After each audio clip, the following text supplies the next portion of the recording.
Picture a civilization so advanced, so meticulously planned, that its cities boasted grid-like streets, sophisticated drainage systems, and even indoor toilets thousands of years before Rome or Athens rose to power. This wasn't Egypt or Mesopotamia, the usual stars of ancient history.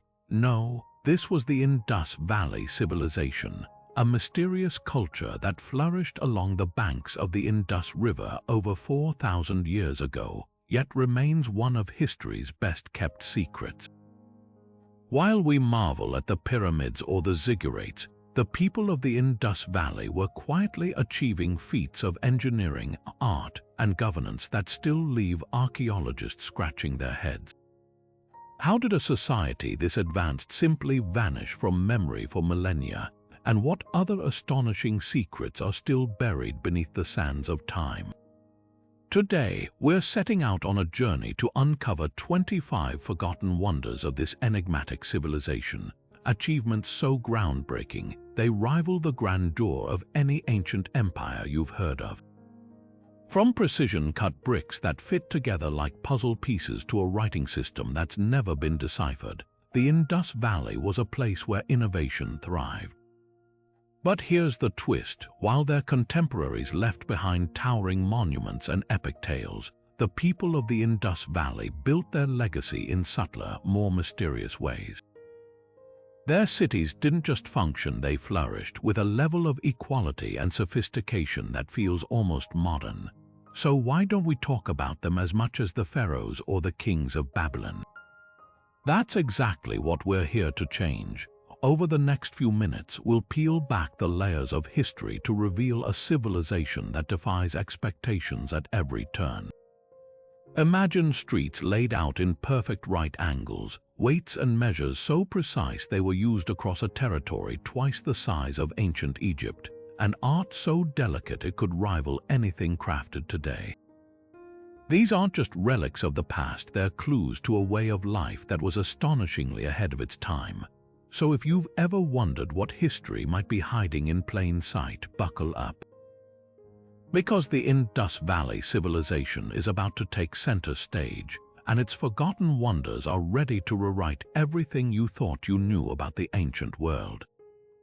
Beneath the ruins of Mohenjo-Daro lies a structure so extraordinary, it makes you question everything you thought you knew about ancient engineering. Meet the Great Bath, not just a pool, but a 2,000-year-old masterpiece of precision that would make modern architects envious. Imagine a rectangular tank roughly the size of a swimming pool, lined with bricks so tightly fitted that not a drop of water could escape. The builders didn't just stack bricks, they coated them with a natural tar called bitumen, creating a waterproof seal centuries before the Romans used similar techniques. And that's just the beginning. This wasn't some haphazard construction. The Great Bath had an intricate drainage system with carefully designed outlets to keep the water fresh. Steps led down into the pool on two sides, suggesting it wasn't just for bathing. It might have been a center for rituals, a sacred space where water held spiritual meaning. Think about that. While other ancient cultures were carving temples to the sky, the people of the Indus Valley may have been worshipping the very element that sustained their cities. What's truly staggering, this engineering marvel dates back to around 2500 BCE, older than the pyramids of Giza, predating Rome's famous baths by over 2 millennia. Unlike the Roman baths, which were heated and social hubs, the Great Bath feels deliberate, almost reverent. Archaeologists still debate its exact purpose. Was it for purification rituals, community gatherings, or something even more profound that we've yet to decipher? Here's the kicker. The entire city of Mohenjo-Daro was designed with the same level of precision. The Great Bath sits at the heart of what might have been a citadel, surrounded by other impressive structures, all built with that same meticulous attention to detail. No cracks, no leaks, just perfection in brick and mortar standing the test of time. And yet, for centuries, this wonder was lost to history. buried under layers of silt and sand until archaeologists uncovered it in the 1920s. So next time you marvel at Roman aqueducts or medieval cathedrals, remember, the Indus Valley Civilization was perfecting hydraulic engineering while much of the world was still figuring out the basics. The Great Bath isn't just a relic, it's a testament to a people whose brilliance we're only beginning to understand. And if this is just one of their forgotten wonders, imagine what else they achieved, waiting to be rediscovered. Now let's sail from the sacred waters of the Great Bath to another engineering marvel, one that proves the Indus Valley people didn't just master freshwater but conquered the sea itself. Hidden in the dusty plains of Gujarat lies Lothal, home to the world's oldest known dockyard. This isn't just a flooded pit, it's a 2,500-year-old blueprint of maritime genius. Picture a massive man-made basin, roughly 700 feet long and 120 feet wide, dug with such precision that ships could sail in and out with the rhythm of the tides. But here's what stuns archaeologists. This dock wasn't just hollowed out randomly. Its builders calculated tidal patterns, crafting lock gates to control water flow, a technology Europe wouldn't rediscover for another 4,000 years. What's even more astonishing, this wasn't some isolated experiment. Lothal's dock was the beating heart of a trade network that stretched across the ancient world. Artifacts found here, Mesopotamian seals, Persian Gulf pearls, even fragments of African ebony, tell a story of ships venturing far beyond the Indus, carrying treasures to distant lands. While Egypt was still building pyramids, the merchants of Lothal were navigating monsoon winds, using star charts and weighted anchors to keep their cargo steady. The dockyard's design reveals a level of foresight that feels almost modern. Brick-lined walls sloped inward to absorb wave pressure. A spillway channeled excess floodwater to prevent erosion. Even the positioning was deliberate, close enough to the Gulf of Cambay to catch tides, but far enough inland to avoid storms. This wasn't just a place to park boats, it was a hub of global commerce where sailors swapped spices for silver under the watchful eyes of dock managers who left behind meticulous clay records. And then there's the lock gate, a simple yet revolutionary idea. A wooden barrier that could be raised or lowered to trap water during low tide, keeping ships afloat. No other civilization at the time had anything like it. Even the Romans, famous for their aqueducts, relied on natural harbors. The people of Lothal didn't wait for nature, they bent it to their will. But here's the haunting question: why did such a sophisticated port vanish? Unlike Mohenjo-Daro, Lothal's end came suddenly. Silt deposits suggest a catastrophic flood, perhaps a tsunami from the Arabian Sea. Yet even in ruin, the dockyard whispers secrets. Those tidal calculations, they match lunar cycles. Those uniform brick weights, they're identical to standards used in distant Indus cities. This wasn't just a local project, it was proof of a civilization thinking on a scale we're only beginning to appreciate. So when you hear about ancient seafaring, don't just picture Phoenician traders or Greek triremes. Remember Lothal, where the Indus Valley didn't just build ships, they built an entire science of the sea, lost to time until a handful of bricks poking through the silt rewrote maritime history. Walking through the ruins of Mohenjo-Daro or Harappa today, you'd swear you were looking at a modern city blueprint, just one that's been weathered by 4,000 years of history. These weren't just clusters of homes haphazardly thrown together. They were masterpieces of urban design, laid out with a precision that would put many contemporary cities to shame. Every brick, every street, every neighborhood block followed a meticulous system, revealing a civilization that didn't just build, they engineered society itself. Take the bricks for starters. Whether you're standing in Harappa or Mohenjo-Daro, you'll notice something uncanny. Every single brick matches, not roughly, not approximately, but perfectly. They were standardized to a ratio of 4 to 2 to 1, a dimension so practical that modern builders still use similar proportions. Imagine an ancient civilization producing millions of identical bricks, then distributing them across cities separated by hundreds of miles, all without modern machinery or centralized factories. This wasn't just craftsmanship, it was mass production on an industrial scale millennia before the Industrial Revolution. Then there are the streets. Forget winding alleys or chaotic pathways. These cities were designed on a strict grid system, with main avenues running north-south and east-west in flawless right angles. Some streets stretched over 30 feet wide enough for two carts to pass comfortably, a luxury even medieval European towns rarely achieved. But here's the real genius: the layout wasn't just about order. It was about foresight. Smaller lanes branched off like capillaries, ensuring every home had access while keeping traffic flowing smoothly. This wasn't accidental urban sprawl. It was deliberate, thoughtful city planning, and the neighborhoods, they followed a logic we'd recognize today. Residential blocks were divided into distinct sectors, each with its own wells, courtyards, and even garbage disposal chutes built into the walls. Houses faced inward, creating private spaces shielded from the bustle of the streets, a design still favored in many cultures for its blend of community and privacy.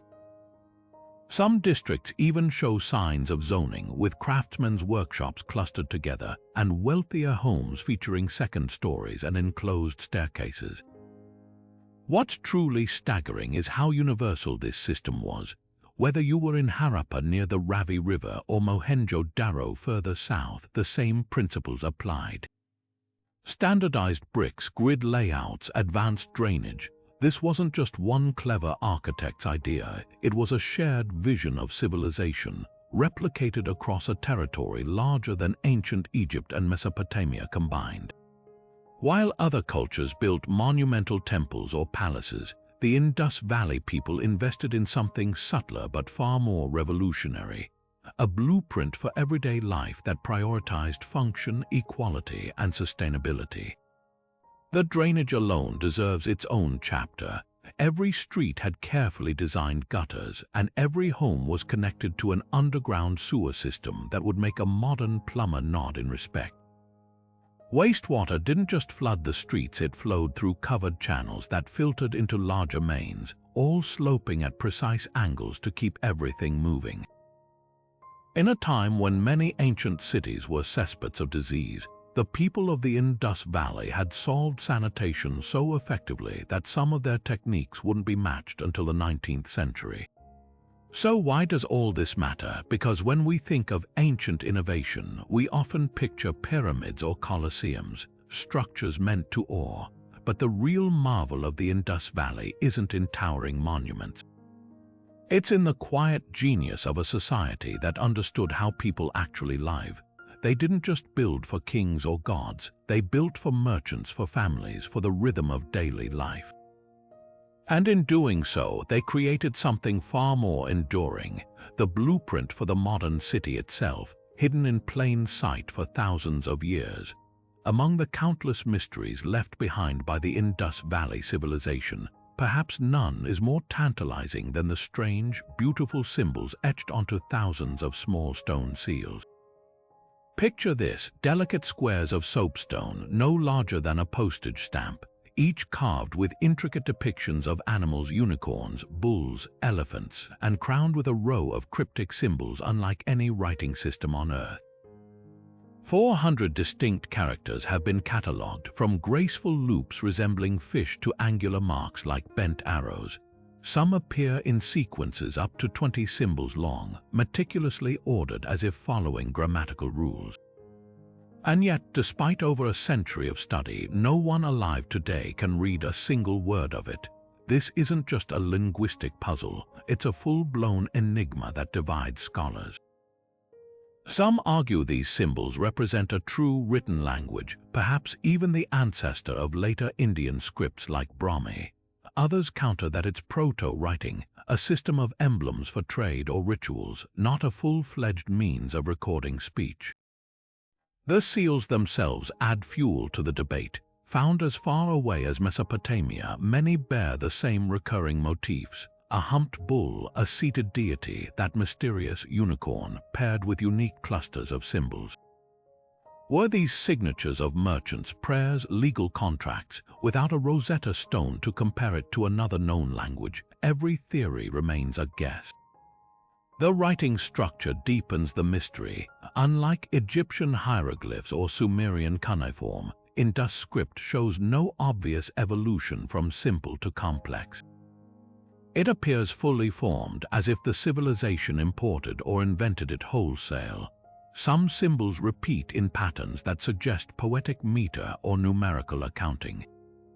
One frequently occurring jar sign might denote a unit of grain, while a sequence resembling fish +/ 3 circles could indicate a shipment's weight or a family's lineage.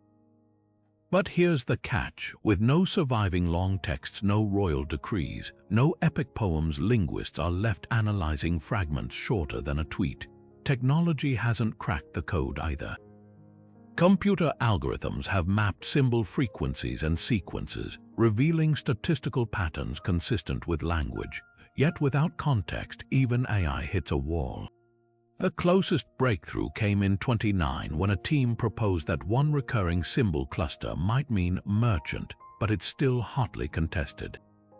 Meanwhile, some seals show symbols rubbed smooth from repeated pressing into clay, hinting they were used like notary stamps, perhaps to mark bales of cotton or jars of oil in a vast trade network. What's most haunting is how deliberately the script resists us. The people of the Indus Valley left behind no monuments boasting of kings, no tablets cursing their enemies. Their writing, if it is writing, remains silent, and so these tiny seals sit in museum cases, their animals frozen mid-graze, their symbols whispering secrets we may never hear. Until or unless a lucky dig uncovers a bilingual inscription, the voices of the Indus Valley will stay locked in stone, a reminder that even the most advanced civilizations can leave behind puzzles that outlast them by millennia. Now imagine a marketplace 4,000 years ago where traders from distant cities could haggle over goods without ever questioning the scales. That's the power of the Indus Valley's weight system, a feat of mathematical precision so advanced it puts modern standardization to shame.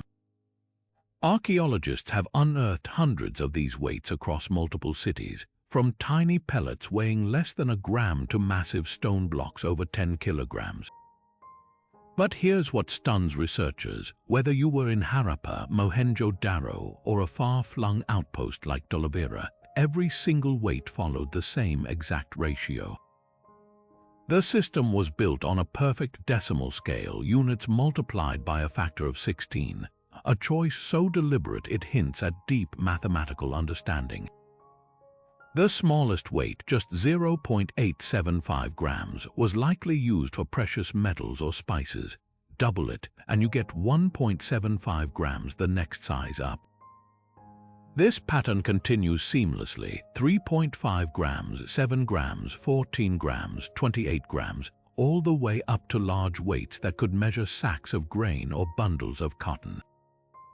No guesswork, no regional variations. It's as if every merchant in the civilization carried an identical set of weights stamped with invisible approval from some central authority. Compare this to Egypt's Theban system, where weights often fluctuated by region or era. An Egyptian trader might carry Theban stones that varied by a tenth or more, leading to disputes. But in the Indus Valley, a 7-gram weight from Lothal matches one from Rakagahi down to the milligram. This wasn't just convenient, it was revolutionary. Trade could flourish across hundreds of miles without constant recalibration, a level of trust baked into the very stones they used. What's even more remarkable is how they achieved this consistency. Without modern tools, Indus Valley artisans likely used water displacement or balanced scales to calibrate weights against a master set. Some weights bear tiny chisel marks, suggesting adjustments were made until they reached perfection. And they didn't stop at simple measures. Archaeologists have found hexagonal and barrel-shaped weights, designed to roll less and stay stable on uneven surfaces. proof they thought through real-world usability, not just abstract numbers. But here's the real kicker. This system predates the earliest known centralized economies by centuries. While others used rough measures like handfuls or baskets, the Indus Valley had a bureaucracy capable of enforcing standards across a territory larger than modern Pakistan. Were there weight inspectors, penalties for cheaters? The evidence is silent, but the sheer uniformity screams oversight. Even today, with global trade governed by strict protocols, we still see discrepancies. Yet 4 millennia ago, a civilization without coins or kings had cracked the code to flawless commerce. And then there's the mystery of the missing fractions. Unlike later systems that used halves or quarters, Indus weights stick rigidly to their 16-based multiples. Some scholars argue this reflects a cultural obsession with symmetry, or perhaps a sacred number lost to time. Others suggest it was purely practical, minimizing errors in calculation. Whatever the reason, it worked so well that modern metrologists could use these ancient weights in a lab today and find them alarmingly accurate. So next time you glance at a digital scale or a barcode scanner, remember, the idea of standardized trade didn't start with the industrial age or even the Romans. It began with anonymous artisans of the Indus Valley who turned stones into trust, and in doing so, built an economic system so flawless we're still unraveling its secrets. Amid the ruins of the Indus Valley, tucked beside broken pottery and worn bricks, lie small treasures that seem to pulse with life, the terracotta figurines. Unlike the civilization's grand engineering feats, these clay sculptures are intimate, personal. A dancing girl balances on one foot, her arms defiantly outstretched, her skirt swaying mid-twirl. A humped bull stands frozen in motion, muscles tensed under delicate ridges of sculpted clay. Then there are the enigmatic mother goddess figures, their wide hips and ornate headdresses hinting at a reverence for fertility or divine feminine power. These aren't just artifacts, they're windows into a culture that celebrated movement, nature, and perhaps something sacred. What makes these figurines extraordinary is their emotional immediacy. The dancing girl, barely 4 inches tall, was molded with such care that you can almost hear the clatter of her bangles. Her confident pose contradicts the stereotype of ancient art as stiff or ceremonial. This is art that captures a moment, a breath. Archaeologists note the precise grooves marking her hair, the slight tilt of her chin. She wasn't mass-produced. Someone rolled clay between their fingers, etching personality into every curve. And she's not alone. From playful monkeys to yoked oxen, these figurines depict a world teeming with life, suggesting a society deeply connected to both daily routines and symbolic rituals. The mother goddess statues, though, ignite the fiercest debates. Found in clusters, often near hearths or grain storage, these figures, with their exaggerated curves and towering headdresses, echo fertility, symbols from later cultures. But here's the twist. Unlike the voluptuous Venus figurines of Europe, Indus Valley goddesses often wear elaborate necklaces and flared skirts, their expressions serene rather than overtly sexual. Were they talismans for bountiful harvests, icons of a matriarchal religion, or simply beloved household deities? The absence of grand temples or priestly inscriptions leaves us guessing, but their recurring presence hints at a spiritual thread woven into everyday life. Animal figurines add another layer. Bulls, elephants, and rams appear frequently, some with perforations suggesting they were hung or carried. A particularly striking example is a 2-headed bovine, its merged bodies defying nature, possibly a mythological symbol or a shaman's vision. Then there are the miniature carts, complete with clay wheels, hinting at toys for children or ritual processions. The variety is staggering: birds with spread wings, snakes coiled around pots, even what might be early toy sets featuring animals and their young. Technically, they're marvels too. Fired at low temperatures, the figurines survive with stunning detail thanks to the Indus Valley's signature red slip glaze. Some bear traces of paint whites, blacks, and reds, proving these weren't plain clay but vibrant artworks. The crafting methods reveal a division of labor. Molds were used for common forms like bulls, while unique pieces like the dancing girl were hand-sculpted, likely by specialists. But perhaps the most haunting question is why they feel so familiar. Unlike the cryptic seals or planned cities, these figurines need no translation. A mother cradling a child, a dancer lost in her performance, these gestures transcend time. In them, we don't just see the Indus Valley skill, we glimpse its soul. And that's the real wonder. 4,000 years later, a handful of fired clay can make an entire civilization feel achingly, beautifully human. Imagine stepping into a city where clean water flows as reliably as electricity does in ours today, except this city thrived 4,000 years ago. The Indus Valley Civilization didn't just have wells or drains. They engineered an entire hydraulic ecosystem so sophisticated, modern engineers study it in awe. Take the wells for starters. These weren't simple holes in the ground. Each was a masterpiece of precision, lined with wedge-shaped bricks that interlocked like puzzle pieces to prevent collapse.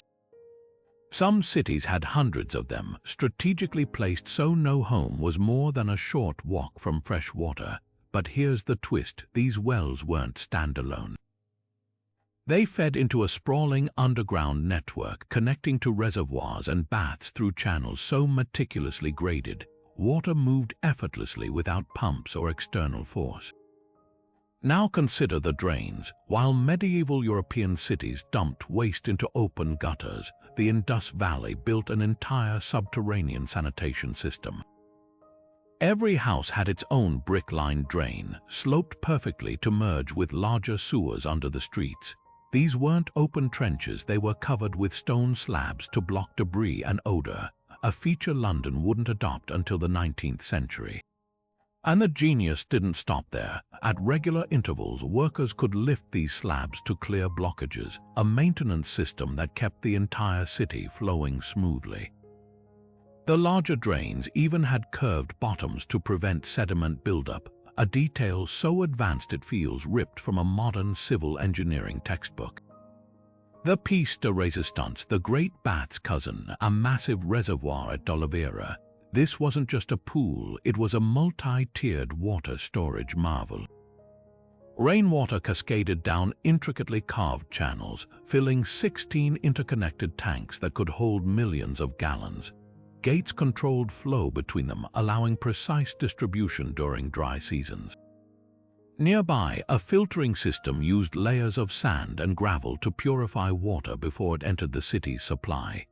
This wasn't just infrastructure, it was a testament to a culture that viewed water as sacred and practical in equal measure. Compare this to contemporary civilizations. In Mesopotamia, water management meant labor-intensive irrigation canals prone to silting. In Egypt, the Nile's floods dictated life. But the Indus Valley engineered independence from nature's whims. Their systems worked year-round, drought or flood, thanks to a mix of groundwater harvesting, runoff capture, and gravity-fed distribution. Even their bricks played a role, fired to perfection to resist water erosion, ensuring structures lasted centuries. The haunting question isn't how they built it, but why this knowledge vanished. When Rome's aqueducts crumbled, their blueprints survived. But the Indus Valley's hydraulic wisdom disappeared so completely that Europe spent 3.5 millennia reinventing what they'd already mastered. Perhaps the answer lies in their quiet brilliance. They left no boastful inscriptions, no kings claiming credit, just a network of bricks and channels so flawless, it whispers across millennia. This was a civilization that didn't just live with water. They commanded it. Rising from the salty flats of Gujarat's Rann of Kutch, D'Oliveira isn't just another Indus Valley city, it's a revelation. Picture a metropolis carved into an island of stone, its walls still standing defiant against 4,000 years of scorching winds and monsoon rains. While Mohenjo-Daro and Harappa steal the spotlight, D'Oliveira holds secrets so extraordinary they rewrite what we thought possible for its time. Step inside its massive sandstone gates, and you're not just walking through ruins, you're traversing a masterclass in urban survival where every brick whispers ingenuity. The first thing that strikes you, water. In a region where rainfall is scarce as gold, D'Oliveira's engineers turned the entire city into a giant catchment system.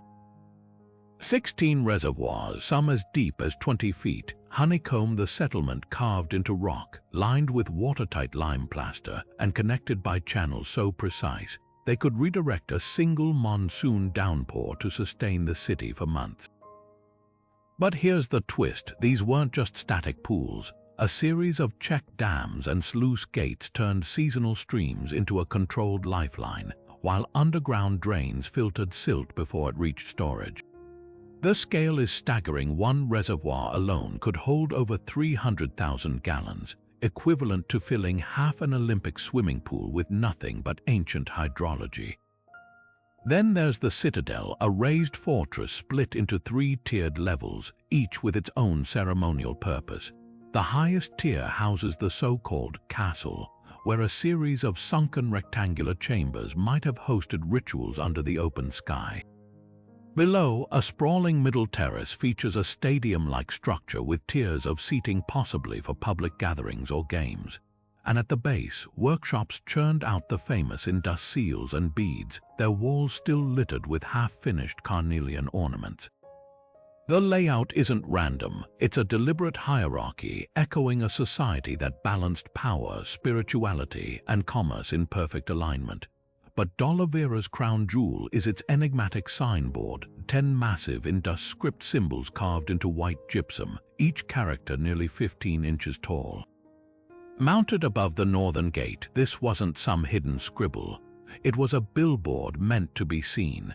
The symbols, likely the city's name or a protective invocation, glowed against the dark sandstone walls, visible from across the settlement. No other Indus site has script displayed so boldly, leading scholars to wonder, was D'Oliveira a pilgrimage site, a regional capital asserting its identity?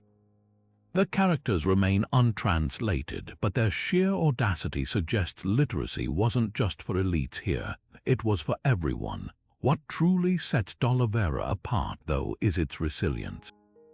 While other Indus cities crumbled around 2000 BC, this one thrived for 700 extra years, adapting as trade routes shifted and climates dried. Archaeologists found evidence of later repairs, patched walls, repurposed buildings, proof of a people determined to endure. Even in decline, they left gracefully, artifacts neatly stored, gates ceremonially sealed as if expecting to return. Standing in D'Oliveira's silent streets today, you don't just see a city, you witness a philosophy, one that saw water as sacred, words as monumental, and survival as an art form. In a civilization known for its uniformity, D'Oliveira dares to be different, reminding us that even the mightiest cultures leave room for individuality. And somewhere in those unread gypsum glyphs, there's a message still waiting patiently for us to understand. Buried beneath the dust of millennia, in the workshops of Mohenjo-Daro and Lothal, lies evidence of a craft so precise it defies belief. Tiny, blood-red carnelian beads, some thinner than a grain of rice, each pierced with a hole so perfectly centered that modern jewelers gasp. These weren't just ornaments, they were the iPads of the ancient world, luxury items so coveted. They traveled thousands of miles to adorn the necks of Mesopotamian royalty. But what makes them truly extraordinary isn't just their beauty. It's the fact that artisans achieved this precision using nothing more than copper drills, flint tips, and an almost supernatural understanding of stone.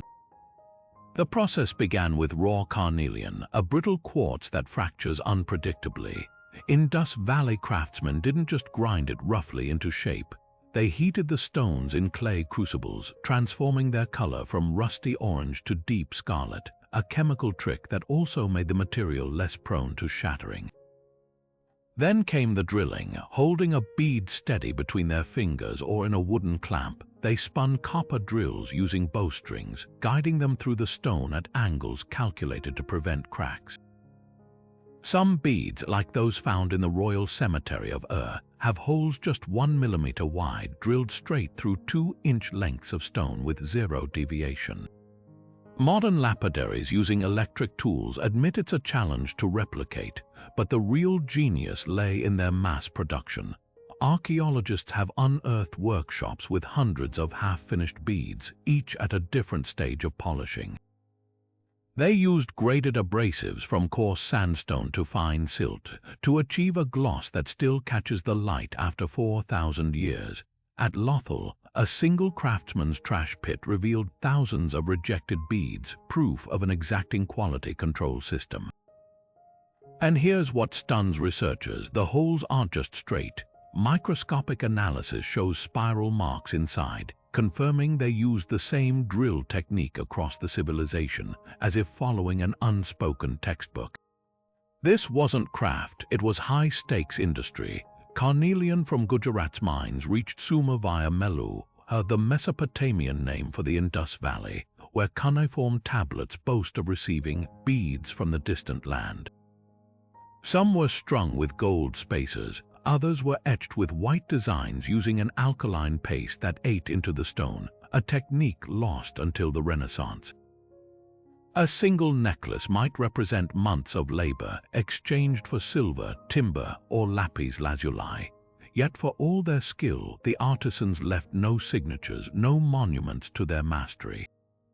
Their legacy is these tiny crimson droplets scattered from the Persian Gulf to the Ganges, each one a silent testament to hands that turned stone into art, and a trade network so sophisticated it turned the Indus Valley into the Silicon Valley of bling. Of all the artifacts left behind by the Indus Valley Civilization, none capture the imagination quite like the mysterious unicorn seals. Thousands of these tiny soapstone carvings have been unearthed, each one etched with an odd, stocky creature bearing a single curved horn, a being that looks like no animal known to science. At first glance, you might mistake it for a bull or an antelope, but the details tell a different story. The creature's barrel-shaped body, its peculiarly stiff posture, and that iconic horn protruding from its forehead like a crescent moon suggest something beyond mere livestock. This was no ordinary beast. It was a symbol so powerful it appeared on nearly 60% of all Indus Valley seals found to date. What's baffling isn't just the unicorn's prevalence, it's the consistency. Whether the seal comes from Harappa or a distant outpost, the unicorn is always depicted in profile, standing before a ritual object resembling a censer or feed trough. Some scholars argue it's a composite creature, blending traits of a bull, an antelope, and perhaps even a mythological being. Others propose it's a stylized aurochs, an extinct wild ox, with the horn actually representing a ceremonial muzzle or headpiece. But here's the puzzle. If it was just an ordinary animal, why does it appear so rigidly standardized, while other seals show realistically dynamic bulls, elephants, and tigers? Theories about its meaning are as varied as they are intriguing. Some suggest the unicorn was a clan emblem, stamped onto goods as a trademark in a vast trade network. Others believe it held religious significance, a totem of protection or prosperity, pressed into clay like a sacred signature. The ritual object in front of it adds weight to this idea. It often looks like an offering stand, hinting at ceremonies we can only guess at. Then there's the practical angle. Many seals bear not just the unicorn but also Indus script, possibly naming the owner or the commodity. Found as far away as Mesopotamia, these seals might have been the ancient equivalent of a merchant's business card, guaranteeing authenticity across continents. Yet the unicorn's mystery deepens when you consider what's missing. Unlike Mesopotamian seals brimming with epic battles or gods smiting enemies, the Indus Valley's imagery is strikingly peaceful. No scenes of conquest, no deities demanding sacrifice, just this enigmatic creature repeated with almost meditative focus. Was it a symbol of unity? A silent prayer for fertile harvests, or perhaps something darker? A guardian warding off unseen threats? The craftsmanship only adds to the wonder. Each seal was carved in reverse, so when pressed into clay, it left a pristine, positive image. Artists used fine copper chisels to etch details as delicate as the unicorn's pockmarked hide or the precise curve of its horn. Some seals show wear from repeated use, their edges smoothed by countless impressions. Others were never used at all, suggesting they were amulets or status symbols rather than functional tools. And then there's the haunting question, why a unicorn? Nearly every ancient culture has its mythical beasts, Egypt's Sphinx, Mesopotamia's Lamassu, but the Indus Valley's unicorn stands apart. It's neither fully fierce nor entirely gentle. It doesn't soar or slither, it simply stands unwavering as if holding a secret too profound to speak aloud. Perhaps that's the real magic of these seals. In a civilization that left no grand monuments to kings, no boastful chronicles of conquest, the unicorn endures as a silent sentinel, a symbol so enduring, it outlasted empires, languages, and even memory itself.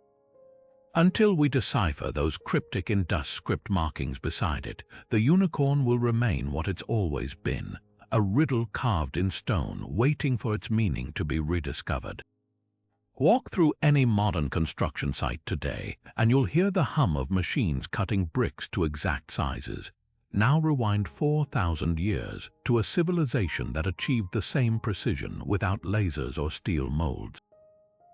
The Indus Valley's brick standardization isn't just impressive, it's borderline obsessive. Every single brick, whether pulled from Mohenjo-Daro's streets or Harappa's walls, adheres to a flawless 4:2:1 ratio, thickness to width to length. Not roughly, exactly. Hold one in your hand and you'd swear it was factory-made yesterday. But here's what defies logic. This uniformity spans over 1 million square kilometers across centuries of construction, with deviations measuring less than 1%. How did they pull this off? The answer lies in a system so meticulous it rivals modern ISO standards.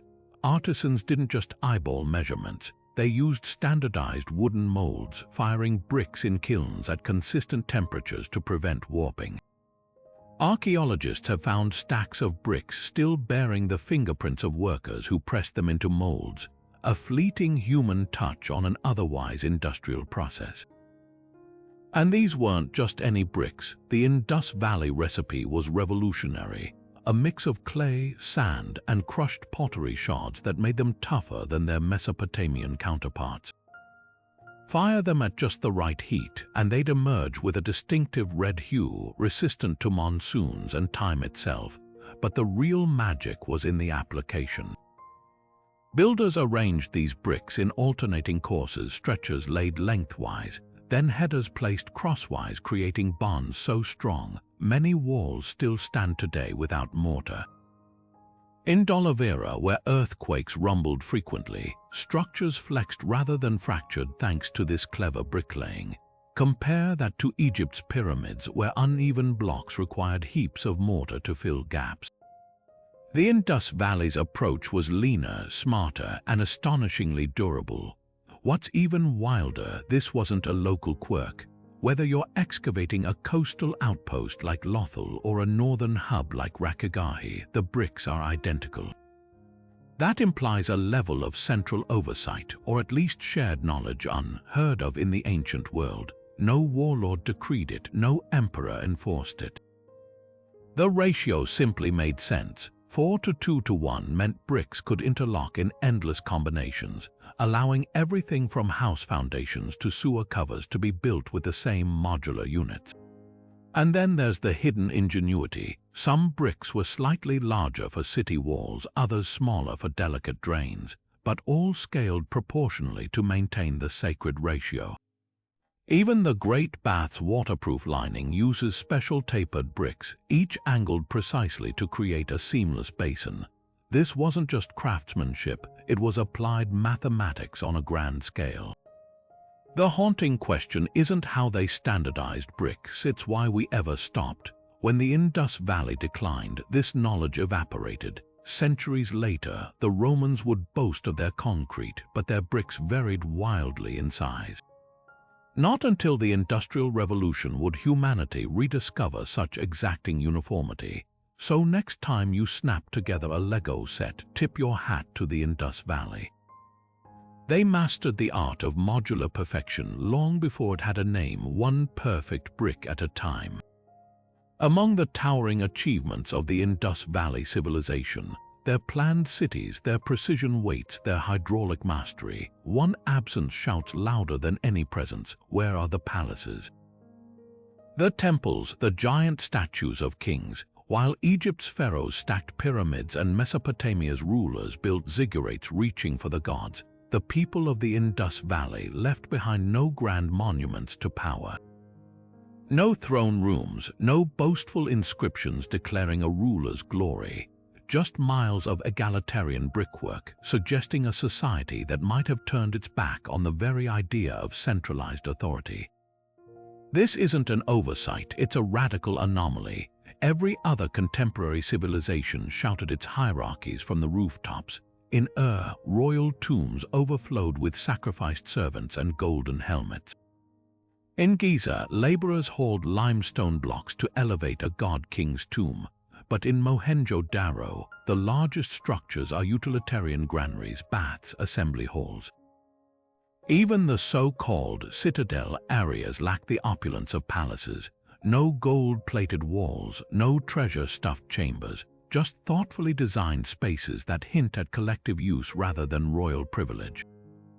Theories abound. Some scholars argue the Indus Valley was governed by merchant oligarchies, councils of traders and landowners who prioritized commerce over conquest. Others see evidence of priesthoods wielding subtle influence, their power embedded in rituals rather than monuments, the most tantalizing suggestion. A form of early democracy where decisions emerged from consensus rather than decrees. Unlike the top-down rule of Egypt's pharaohs, Indus cities show no centralized storage of wealth. Grain silos and workshops are distributed evenly, as if resources were shared rather than hoarded. But here's what truly perplexes archaeologists: this system worked. For 700 years, their cities thrived without obvious signs of warfare or rebellion. No fortified walls until the civilization's twilight. No mass graves filled with battle casualties. Even their art shuns violence, no carvings of triumphant kings trampling enemies, no seals depicting armed conflict, just unicorns and bulls and dancing figures frozen in peace. The contrast with Mesopotamia couldn't be starker. There, kingship was divinely mandated, with rulers like Gilgamesh straddling the line between hero and tyrant.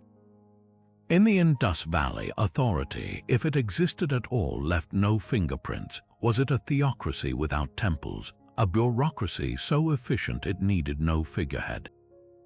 Or something else entirely, a social experiment lost to time? The silence is deafening.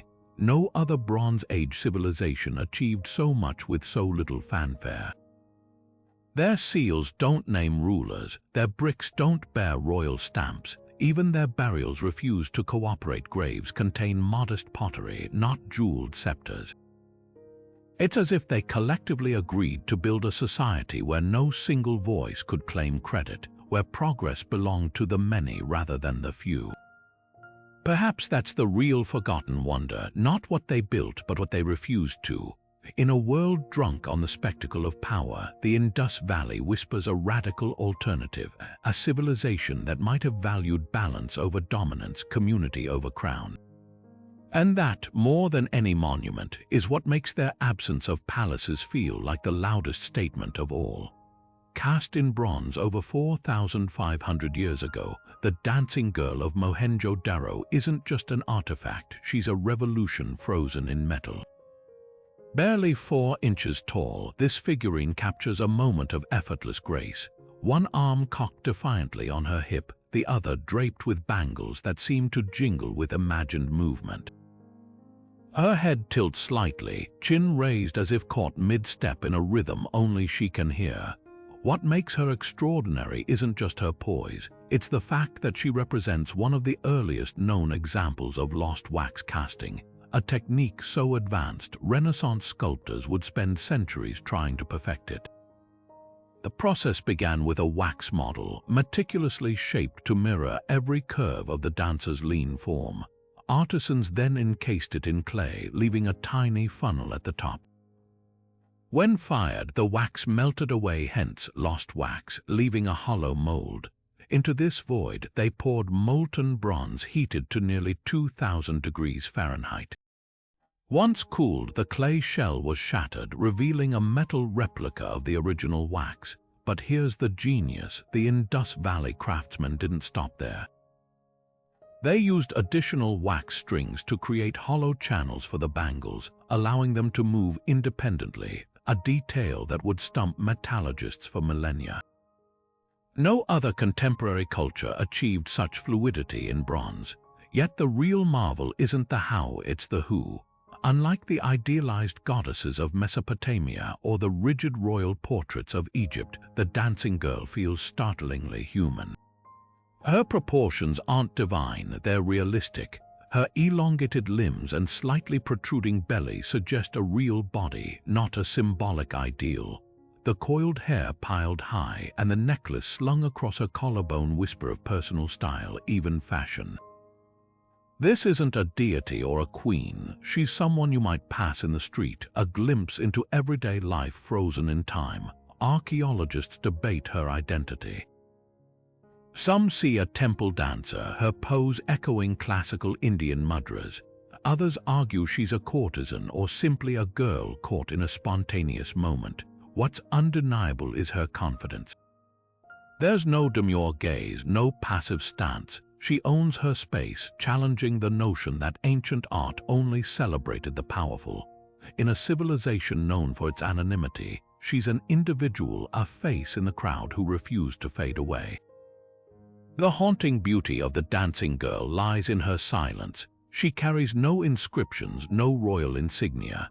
Her value isn't in what she represents, but in who she is, a masterwork of art and engineering, a testament to craftsmen who saw humanity in metal, and a reminder that even 4 millennia ago, someone took the time to capture a moment of joy and cast it in bronze for eternity. Long before denim or silk became symbols of status, there was a fabric so light, so breathable, that ancient Greek traders marveled at its touch, calling it woven wind. But this wasn't some exotic Mediterranean creation. This miracle textile bloomed along the Indus River over 5,000 years ago, where farmers performed what might be history's first agricultural magic trick, turning wild cotton into a cash crop that would clothe empires. The evidence lies in charred seeds and thread fragments excavated from Meagar, a site dating back to 7,000 BCE. These aren't just random fibers, they're genetically distinct from wild cotton, proving intentional cultivation. Unlike Egypt's linen or Mesopotamia's wool, which came from flax and sheep respectively, the Indus Valley's cotton was engineered from the ground up. Farmers selectively bred plants for longer, stronger fibers, creating a strain so superior. Snippets of it still cling to silver vases in Mesopotamia, preserved as precious wrapping for luxury imports. But growing cotton was only half the battle. The real revolution happened in the spinning. Archaeologists have unearthed spindle whorls, small, weighted discs used to twist fibers into thread, so finely balanced they could produce yarn as thin as 200 counts. That's finer than most modern bed linens. At sites like Mohenjo-Daro, dyers' workshops reveal another leap. Vibrant madder reds and indigo blues chemically bonded to the fabric, colors that survived millennia buried in mud. This wasn't crude cloth, it was a technological triumph, lightweight enough for tropical heat yet durable enough to trade across continents. The Greeks weren't exaggerating. A single Indus cotton tunic, reconstructed from fragmentary evidence, weighs less than half a pound yet covers the body like a second skin. Sailors from Dilmun to Crete prized it for its ability to wick sweat in desert heat and insulate during chilly nights at sea. Mesopotamian tablets explicitly request Meluhan cloth, trading silver by the ton for bales of this fabric. Even the Rigveda, composed centuries after the Indus Valley's decline, sings of threads brighter than the sun, likely echoing memories of this lost textile empire. What's often overlooked is the social impact. Cotton didn't just clothe elites, it democratized comfort. Unlike wool, which required herds of sheep, or silk, which demanded vast mulberry plantations, cotton could flourish in small plots, giving even modest farmers a cash crop. Spinning became a cottage industry, with households, especially women, contributing to a decentralized economic web. The sheer volume of spindle whorls found in ordinary homes suggests a society where textile production was as universal as smartphone use is today. Yet the most haunting legacy might be ecological. Modern Punjab's cotton monocultures, plagued by pesticides and water shortages, stand in stark contrast to the Indus Valley's sustainable practices. Their cotton grew alongside wheat and barley in mixed fields, a biodiversity hedge against crop failure. They used every part of the plant, oil from seeds, stalks for fuel, centuries before the term zero waste existed. In an era obsessed with fast fashion, this ancient model whispers an uncomfortable truth. Humanity once made clothing both luxurious and sustainable. We're just rediscovering what the Indus Valley knew all along. Step into a typical Bronze Age home, and you'd expect cramped, single-room dwellings with dirt floors and smoke-blackened ceilings. But cross the threshold of an Indus Valley residence, and you're greeted by an architectural revolution: spacious multi-story houses with private courtyards, baked brick staircases, and rooms designed for specific purposes, from sleeping to cooking to storage.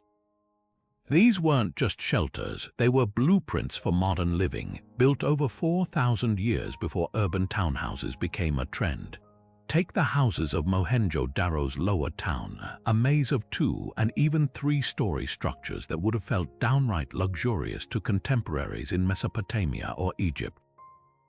Each home followed a strikingly similar layout: a central courtyard open to the sky, ringed by smaller rooms that ensured privacy while maximizing airflow. Staircases built from carefully shaped bricks led to upper floors, their treads worn smooth by generations of families ascending to rooftop terraces. Some homes even had wooden balconies overlooking the streets, a feature that wouldn't reappear in urban architecture until medieval Europe. What's truly groundbreaking is how these spaces were used. Unlike the single-room hovels common elsewhere, Indus Valley homes had designated areas for different activities. A brick platform in one corner might have served as a kitchen, its plastered surface resistant to grease and easy to clean. Adjacent rooms, often with built-in brick beds or storage niches, suggest sleeping quarters. Larger homes featured separate servant entrances and ground-floor workshops, hinting at a society where even middle-class families enjoyed comforts reserved for elites elsewhere. The courtyards tell their own story. More than just light wells, they were the heart of domestic life, places to grind grain on stone querns, weave cotton on portable looms, or gather in the shade during scorching summers. Drainage channels embedded in the floors carried wastewater directly to the city's sewers, a sanitation standard unmatched until the 19th century. Some courtyards even had small ritual platforms, possibly for household shrines, blending daily routine with spiritual practice. Material choices reveal even more sophistication. Floors were paved with fired bricks set in herringbone patterns, not just for aesthetics but to prevent slipping when wet. Walls were finished with gypsum plaster that reflected sunlight, cooling interiors naturally. And in a stroke of genius, builders sandwiched reed mats and mud between brick layers for insulation, keeping homes warm in winter and cool in summer. Compare this to Egypt's workers' villages, where laborers slept in cramped barracks, or Mesopotamia's mud-brick tenements prone to collapse. The Indus Valley's egalitarian approach to housing suggests a society where comfort wasn't just for the privileged. Even modest homes boasted features like indoor wells and garbage chute conveniences that would have seemed extravagant in contemporary civilizations. Perhaps most telling is what's missing: palaces. While other Bronze Age cultures invested in monumental architecture for rulers, the Indus Valley funneled its ingenuity into everyday living spaces.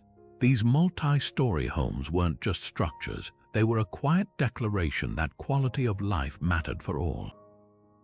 And in their careful layouts, their thoughtful details, they whisper across millennia a truth we're still learning. Great civilizations aren't built on grand monuments alone, but on the dignity of ordinary homes. Amid the hundreds of intricate seals recovered from the Indus Valley, one tiny soapstone carving stands apart, not for its craftsmanship, but for the theological earthquake it triggered. Known as the Pashupati seal, this 1-inch square artifact depicts a horned figure seated cross-legged on a low platform, arms outstretched as if frozen mid-meditation. Flanking him are 4 animals: a rhino, buffalo, elephant, and tiger, while 2 antelope-like creatures prance beneath his throne. At first glance, it might seem like just another ritual scene. But look closer, and you're staring at what could be the earliest known depiction of a god worshipped to this day, Shiva. The controversy begins with those horns. Not randomly placed, they curve inward like a crescent moon, a symbol later associated with Shiva's ascetic form. His posture mirrors the yogic Mulabandhasana, a meditative pose still practiced today. And the name Pashupati, it translates to Lord of Beasts, one of Shiva's oldest epithets in Hindu texts. The animals only deepen the connection.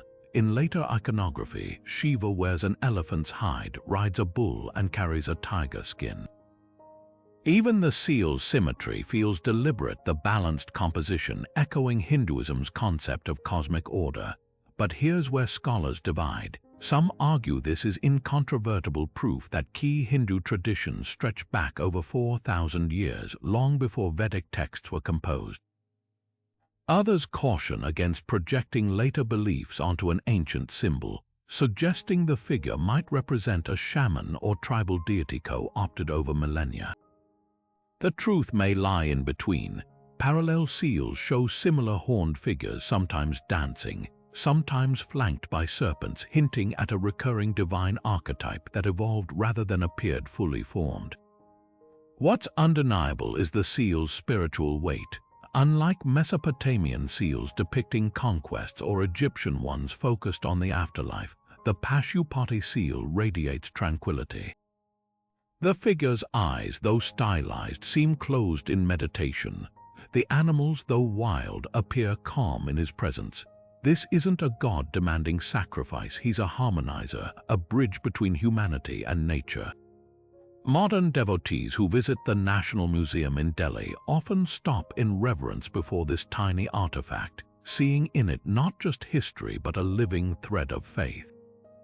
Whether proto-Shiva or not, the seal captures something timeless, humanity's quest to give form to the formless, to find divinity in the stillness between breaths.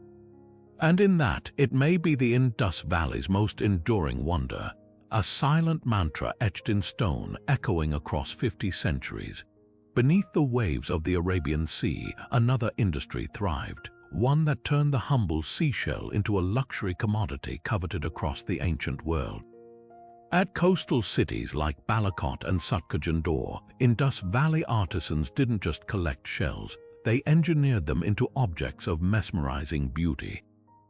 Picture workshops where conch shells were cut with copper saws into delicate inlays, their pearlescent interiors fitted into ebony furniture or polished into bangles so thin they shimmered like liquid moonlight. This wasn't craft, it was alchemy, transforming ocean debris into status symbols traded as far as Mesopotamia and Central Asia.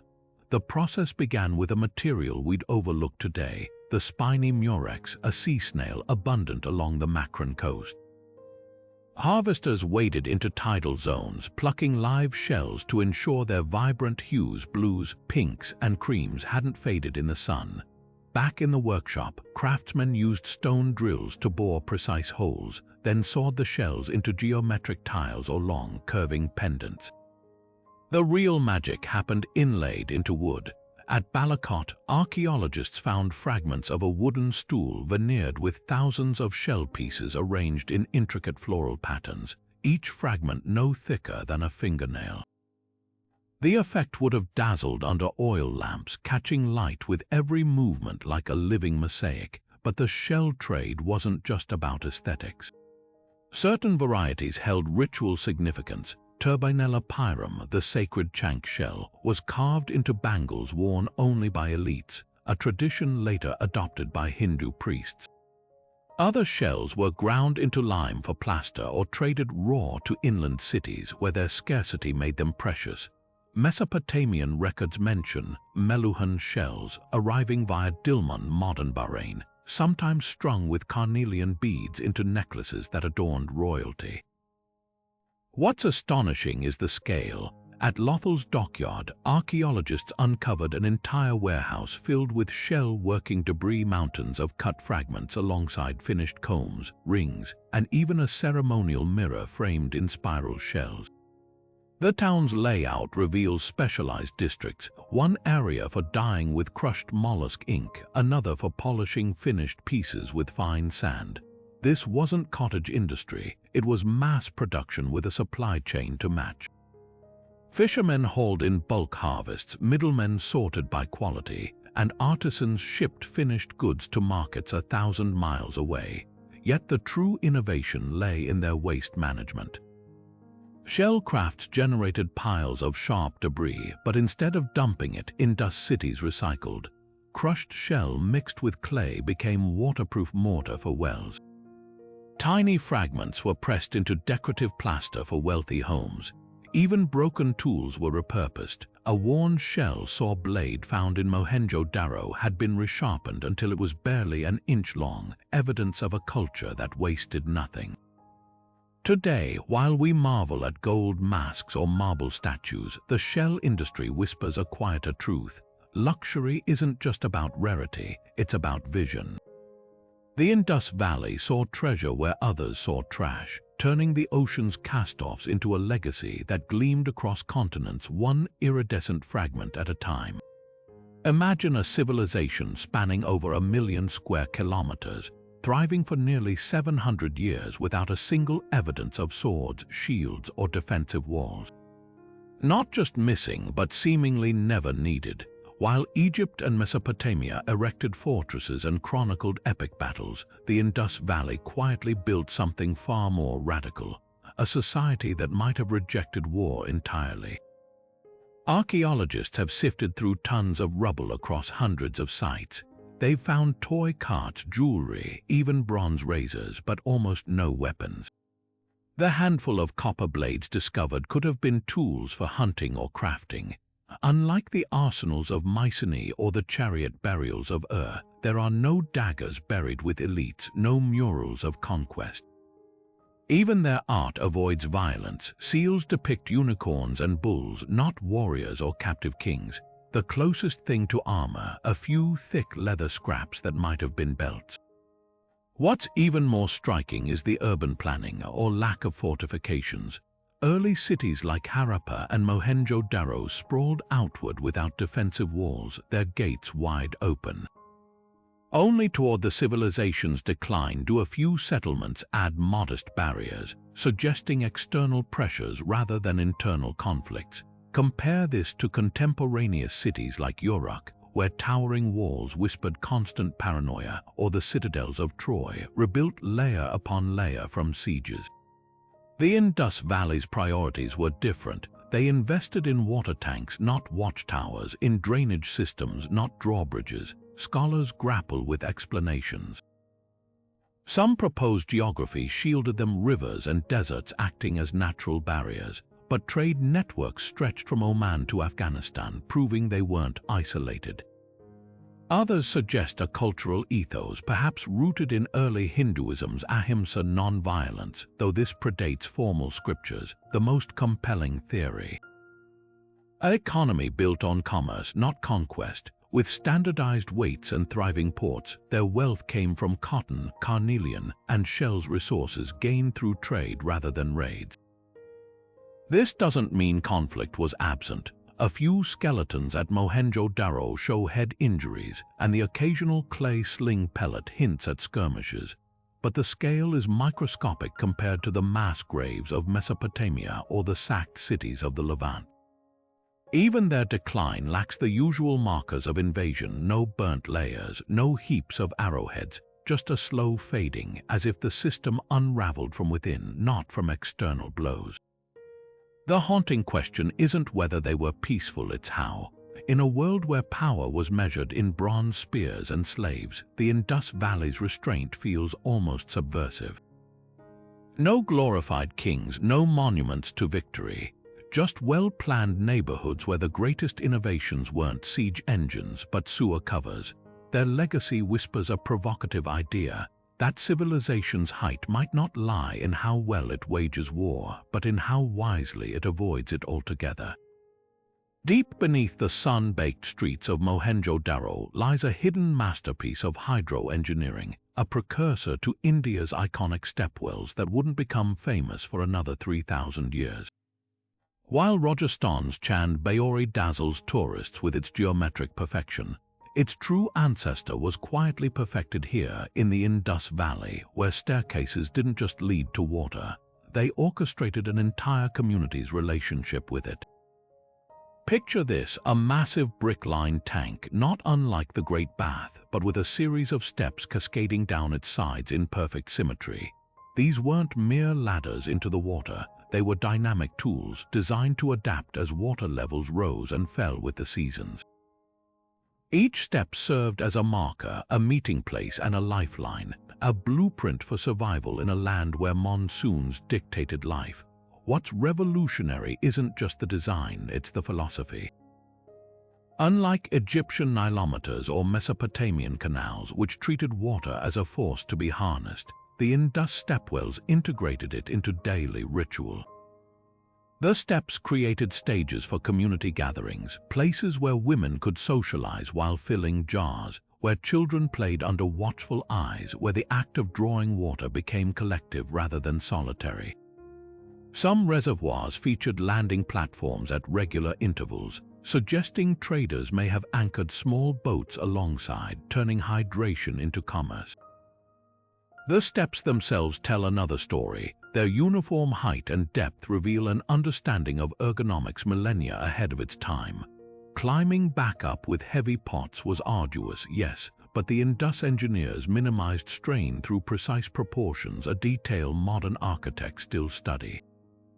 The true genius lies in the hydraulics. These weren't static pools. Channels fed by seasonal rains kept the reservoirs replenished, while overflow routes prevented flooding during deluges. At sites like Dolivera, staircases double as spillways, their edges slightly curved to diffuse the energy of rushing water and prevent erosion. In dry months, the steps allowed access even as the water receded, ensuring no drop went untapped. Compare this to Rome's aqueducts, which prioritized delivery over conservation, or Mesopotamia's exposed canals, which evaporated under the sun.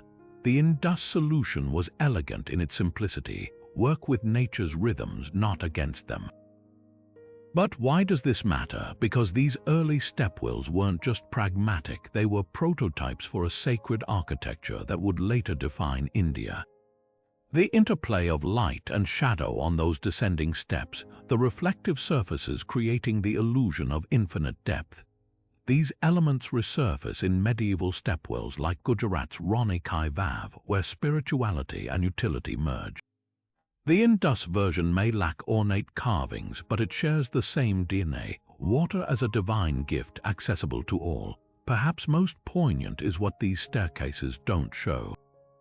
Unlike later stepwells commissioned by kings and queens, no inscriptions boast of their creation. No grand statues guard their entrances. They were built not for glory, but for endurance, a gift from anonymous engineers to generations they'd never meet. Today, as modern India battles water scarcity, these ancient designs are being revisited not as relics, but as revelations. The Indus Valley didn't just store water, they honored it, step by humble step, long before the world caught up.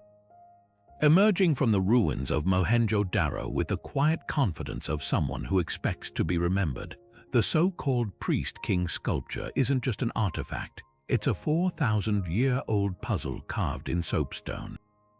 Standing just 17 centimeters tall, This bearded figure with half-lidded eyes and a faintly smiling mouth exudes an aura of calm authority, his robe draped in a trefoil pattern that would look avant-garde on a modern runway. But here's the enigma. In a civilization that left no inscriptions naming its rulers, no palaces housing thrones, this small statue might be our closest glimpse of power in the Indus Valley, if it even shows a leader at all. The sculpture's details whisper tantalizing clues. That robe, for starters, its intricate motifs aren't mere decoration. Each trefoil, a three-lobed design, was originally filled with red pigment, while the fabric's edges bear a precise zigzag that mimics the sacred pipal leaves seen on later Hindu temples. Is this the garb of a priest performing rituals, or a royal signature like the purple stripes of Roman senators? Then there's the headband circling his forehead, its ends trailing down his back, a style echoed in later depictions of yogis and ascetics. His composed expression adds to the mystery. Unlike Mesopotamian statues of kings glaring in perpetuity or Egyptian pharaohs frozen in idealized youth, this face shows something startlingly human, patience, perhaps wisdom, but no overt aggression. Scholars clash over his identity. Some argue he's a spiritual figure, a proto-Shiva or high priest mediating between worlds. The trefoil, after all, mirrors later Hindu symbolism for the cosmic triad: creation, preservation, destruction.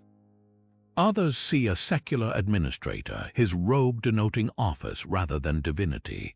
The absence of weapons or regalia fuels this debate. Compare him to the gold-crowned rulers of bristling with axes, and the contrast is stark. Even the term priest-king is a modern placeholder, reflecting our own need to categorize what the Indus Valley might have blended seamlessly. Then there's the craftsmanship.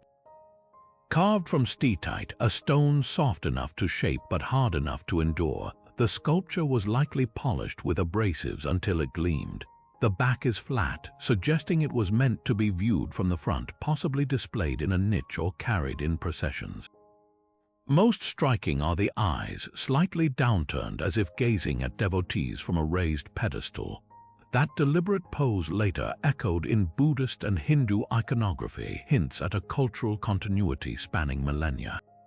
But the real intrigue lies in what's missing. No crown, no scepter, no inscriptions proclaiming conquests, just a man, if it is a man whose authority, emanates from presence rather than props. In a civilization that normalized indoor plumbing but left no monuments to war, perhaps power wasn't about domination. Perhaps it wore a quiet smile and a robe stitched with cosmic patterns, leaving us to wonder whether we've underestimated the soft strength that built one of history's most enduring enigmas.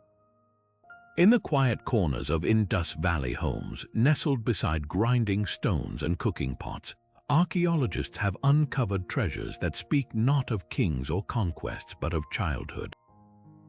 Tiny terracotta carts with functional axles and wheels, miniature animals so lifelike they seem ready to scamper away, whistles shaped like birds still capable of producing sharp, clear notes after 4,000 years. These aren't just artifacts, they're time capsules of laughter and play, proving that even in one of history's most advanced civilizations, children were free to be children. Take the carts, for instance. These weren't crude lumps of clay, they were intricate replicas of the full-sized versions used to transport goods. Some had detachable wheels that spun on axles, a detail so precise it suggests these weren't just toys but also teaching tools. Imagine a child pushing their cart alongside a parent's larger version, mimicking the rhythms of daily life. Others were designed with hollow bodies, possibly to hold small treasures or produce rattling sounds when pulled. The craftsmanship is startling. Grooves mimic woven reed mats, and some even have tiny hooks where real ropes might have been tied. These weren't mass-produced trinkets. Each cart was shaped by hand, its imperfections proof of a child's ownership. Then there are the figurines: clay monkeys caught mid-scamper, bulls with nodding heads, and dogs with perked ears. Unlike the formal poses of ritual statuary, these animals exude movement and personality. A particularly charming example is a pair of squirrels, their tails arched as if caught mid-chatter. But the real showstoppers are the whistles. Crafted in the shapes of parrots, fish, and even mythical creatures, they produce distinct tones when blown. One bird-shaped whistle from Harappa still trills a two-note melody, a sound that would have delighted children playing in sunlit courtyards. The ingenuity here is subtle but profound. These weren't just noisemakers. They were early music lessons, teaching pitch and breath control through play. Dice reveal another layer of sophistication. Cubes made of bone or terracotta, their faces marked with dots arranged exactly like modern dice, suggest games of chance were already a universal pastime. But the real surprise, some dice are asymmetrical, with slightly uneven faces, likely loaded to cheat. It's a glimpse of mischievousness that transcends time, proving some childhood impulses are eternal. What's most striking, though, is what these toys lack. No swords, no miniature soldiers, no depictions of violence. Instead, the focus is on movement, sound, and the natural world, a reflection of a culture that valued harmony over conquest.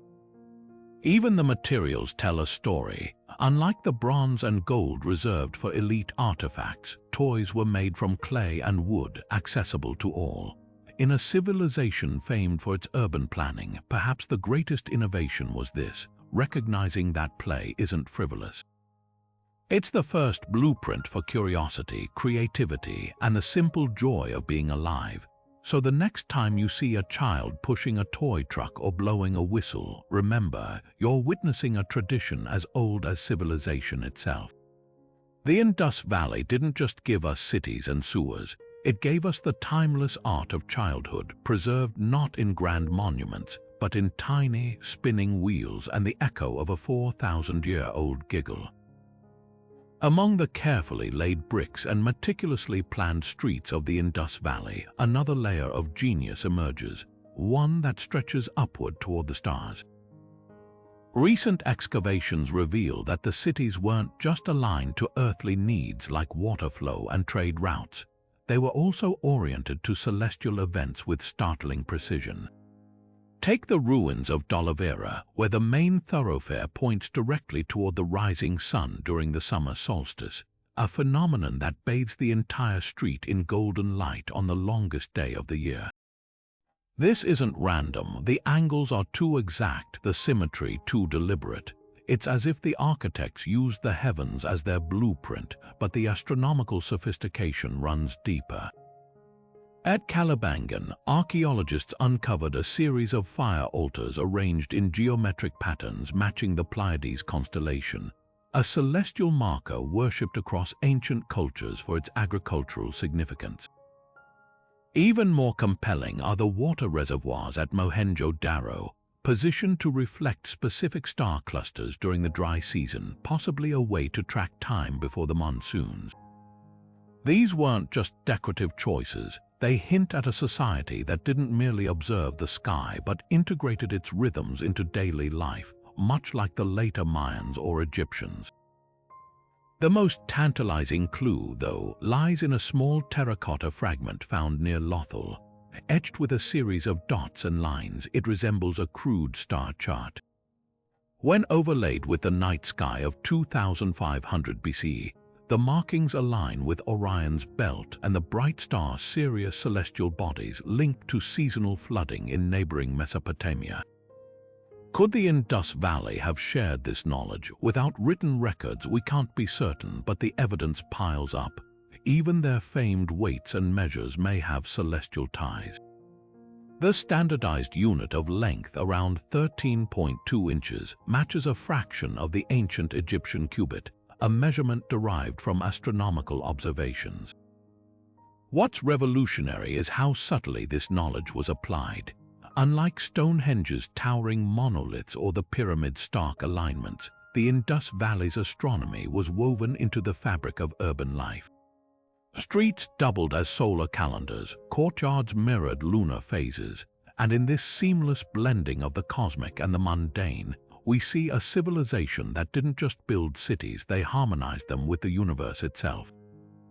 The stars weren't distant gods to them, They were silent partners in the art of survival, their movements etched into brick and stone long before telescopes or star maps made the sky feel small. Beneath the shifting sands of the Thar Desert lies a river so mighty it once rivaled the Indus itself.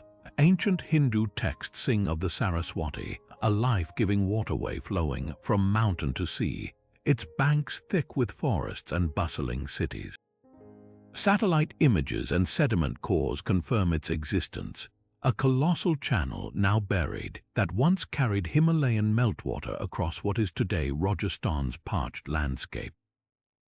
But here's the haunting twist: as the Saraswati vanished, so too did the cities it sustained, leaving behind a trail of dried-up wells and abandoned granaries that may hold the key to the Indus Valley's enigmatic decline.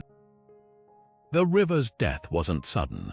Climate reconstructions reveal a slow-motion tragedy spanning centuries. Around 2200 BCE, monsoon patterns shifted, starving the Saraswati's tributaries.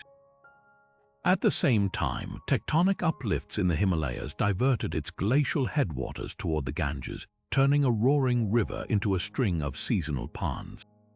Archaeologists can trace the crisis in real time. At Kalibangan, a thriving metropolis on the Saraswati's banks, residents desperately dug deeper wells as the water table dropped. One shaft descends over 30 feet, its walls scarred by the claw marks of those who scraped for the last dregs. By the time they gave up, the city's intricate drainage system lay choked with sand, a skeletal network of pipes leading nowhere. But the Saraswati's disappearance wasn't just about thirst. This was an economic apocalypse. The river had been the civilization's trade superhighway, linking inland mines of carnelian and lapis lazuli to coastal ports like Lothal. As it dried, overland routes became untenable. Carts bogged down in dust, oxen perished from exhaustion. At the abandoned city of Binjur, near the Saraswati's former delta, excavators found stacks of unfinished shell bangles and half-strung beads, workshops frozen mid-production when raw materials could no longer reach them. The civilization's famed standardization began to fray. Weights and measures, once uniform from coast to highland, started to vary regionally as trade networks collapsed. Yet the most poignant evidence comes from what the people left behind. At sites like Tarkanwala Dera, families buried their dead with offerings of shellfish, a cruel irony in a land where freshwater had vanished, as if clinging to rituals from wetter times. Others migrated eastward, carrying Saraswati's name to new rivers in the Gangetic Plain, seeding legends of a lost river that would echo in Hindu hymns for millennia. The chilling lesson isn't just about climate change, it's about fragility. The Indus Valley had mastered floods with dams, droughts with reservoirs, but the Saraswati's demise was a catastrophe no engineer could fix. A reminder that even the mightiest civilizations are whispers against the roar of a shifting earth, and perhaps a warning written in 4,000-year-old silt: water is more than a resource. Its memory, identity, the pulse of a people. When it disappears, so too does the world it made. At the bustling docks of Lothal or the caravan routes snaking through the Makran coast, Indus Valley merchants weren't just trading goods. They were weaving an invisible web that connected continents long before the Silk Road was a glimmer in history's eye. Imagine ships laden with fragrant cedar logs from the Himalayas, their scent mingling with the salt spray as they sailed toward Mesopotamia's treeless plains. Picture camel caravans swaying under the weight of cotton so fine, Sumerian scribes called it the fabric of the gods, recording its arrival in cuneiform ledgers alongside shipments of gold and ivory. This wasn't casual barter, it was a meticulously orchestrated exchange spanning thousands of miles, with Indus beads turning up in Egyptian tombs and Mesopotamian seals buried in Gujarati soil.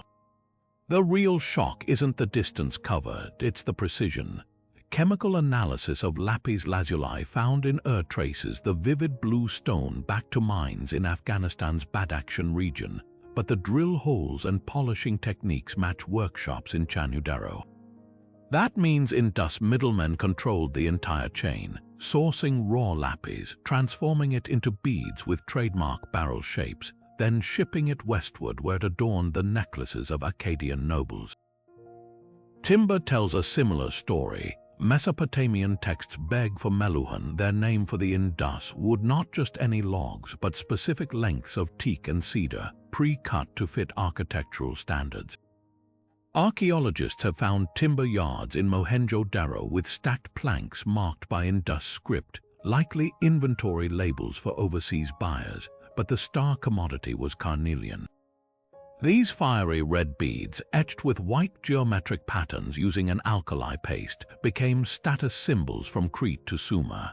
At the royal cemetery of Queen Puobi's skeleton still wears a belt of them, each bead drilled with the signature straight, narrow holes only Indus drills could achieve. The markup was staggering. One Mesopotamian tablet records a single carnelian necklace trading for enough silver to buy a small house. Yet the true genius lay in branding. Unlike anonymous traders of later eras, Indus merchants stamped their goods with unicorn seals, an ancient logo guaranteeing authenticity. Find a seal in Bahrain or Felucca, and you've got proof of a supply chain stretching back to Harappa itself. What's often overlooked is how this trade shaped both cultures. Mesopotamians didn't just covet Indus goods, they absorbed their ideas. The concept of standardized weights, crucial to Indus commerce, appears in Sumer shortly after contact, replacing their earlier inconsistent measures. Indus shell inlays inspired Assyrian ivory carvers, while the trefoil motifs on priest-king robes resurface in Babylonian art. Even language crossed borders. The Akkadian word for ivory, peru, likely derives from the Indus term for elephant, pilu. The system's sophistication still stuns. At Lothal's dockyard, archaeologists found clay tags with cargo manifests, precise counts of jars, ingots, and textiles, some marked with Mesopotamian numerals alongside Indus script. This implies bilingual record-keeping, a Bronze Age version of customs forms. Ships likely followed monsoon winds on scheduled runs, much like modern container routes. And when problems arose, they had solutions. A shipwreck off Oman's coast held Indus pottery packed in straw within wicker crates, an ancient answer to breakage. Yet for all its reach, this network left no empires built on conquest, no colosseums funded by plunder. The wealth it generated flowed into sewers and standardized bricks rather than palaces. That's the haunting beauty of the Indus trade revolution. It proved commerce could civilize more gently than the sword connecting worlds through carnelian and cedar long before globalization had a name. One of history's most haunting mysteries isn't how the Indus Valley Civilization thrived, but how it vanished. Around 1900 BC, this meticulously planned society, with its grid cities and maritime trade networks, began to unravel. Streets that once pulsed with commerce were abandoned so methodically. Archaeologists find cooking pots still perched on hearths, as if families expected to return any moment. But they never did. The question that's baffled scholars for decades isn't just what went wrong, but why a civilization so advanced left so few clues to its downfall. Climate change emerges as the leading suspect. Sediment cores from the Arabian Sea tell a grim story. Monsoon patterns faltered around this time, turning reliable rains into erratic whispers.